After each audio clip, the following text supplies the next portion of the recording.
സത്യം പറഞ്ഞാൽ മൈസൂർ വീഡിയോസ് എല്ലാം പെൻഡിങ്ങിലാണ്. ഞാൻ ഫസ്റ്റ് ഡേ വീഡിയോസ് മാത്രമേ പോസ്റ്റ് ചെയ്തിട്ടുള്ളൂ. ഇത് ഡേ 2 ആണ്. അപ്പം നമ്മൾ രാവിലെ എന്ന് പറയാൻ പറ്റൂല, ഒരു 10-10:30 കാണും. ഫസ്റ്റ് ഡേ തന്നെ നമ്മൾ റൂമിലെത്താനെല്ലാം നല്ല ലേറ്റായിന്. എല്ലായിടത്തും പോയതിന് ശേഷം നമ്മൾ രാത്രി ഒരു 10 മണിയെല്ലായിട്ടുണ്ടാവും റൂമിലെത്താൻ വേണ്ടിയിട്ട്. അങ്ങനെ നമ്മളിപ്പം പോകുന്നത് മൈസൂർ മ്യൂസിയത്തിലേക്കാണ്. മ്യൂസിയത്തിൻ്റെ എൻട്രിയാണ് നിങ്ങൾ കാണുന്നത്. ഞാൻ എത്ര ലേറ്റ് ആയാലും ഏച്ചി കാശിക്ക് നല്ല രസത്തിൽ മുടിയെല്ലാം കെട്ടിക്കൊടുത്തിന്. എന്തിനും നിന്ന് കൊടുക്കുന്നതോട് കുഴപ്പമില്ല. അങ്ങനെ നമ്മൾ മൈസൂർ മ്യൂസിയത്തിൻ്റെ ടിക്കറ്റ് കൗണ്ടറിൻ്റെ അടുത്ത് എത്തി. അങ്ങനെ ടിക്കറ്റും എടുത്ത് തിരക്കൊന്നും ഇല്ലാത്തതോട് വേഗം തന്നെ ടിക്കറ്റ് കിട്ടീന്.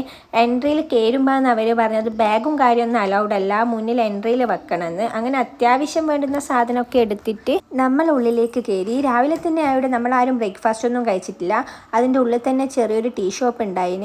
അതിൻ്റെ ഉള്ളിൽ കയറിയപ്പോഴാണെങ്കിൽ ബ്രേക്ക്ഫാസ്റ്റ് എന്ന് പറയാനൊന്നുമില്ല. അങ്ങനെ നമ്മൾ ലേറ്റായിട്ട് എന്തെങ്കിലും കഴിക്കണമല്ലോ എന്ന് വിചാരിച്ചിട്ട് എല്ലാവരും ഓരോ കോഫിയും, പിന്നെ അവിടെ ഉണ്ടായത് ആകെ ബ്രെഡ് സാൻഡ്വിച്ചാണ്. ഓരോ പ്ലേറ്റ് ബ്രെഡ് സാൻഡ്വിച്ചും വാങ്ങി. അത് കഴിക്കുമ്പോഴേക്കും വയറൊക്കെ നിറഞ്ഞിന്. പിന്നെ ഞാൻ വയറൊന്ന് തണുപ്പിക്കാമല്ലോ എന്ന് വെച്ചിട്ടൊരു ലസ്സിയും വാങ്ങി. അപ്പോൾ ഇന്നത്തെ വീഡിയോ ഇത്രയേ ഉള്ളൂ. നെക്സ്റ്റ് പാർട്ട് വീഡിയോനായി വെയിറ്റ് ചെയ്യുക. അതുവരെ ടാറ്റാ ബൈ.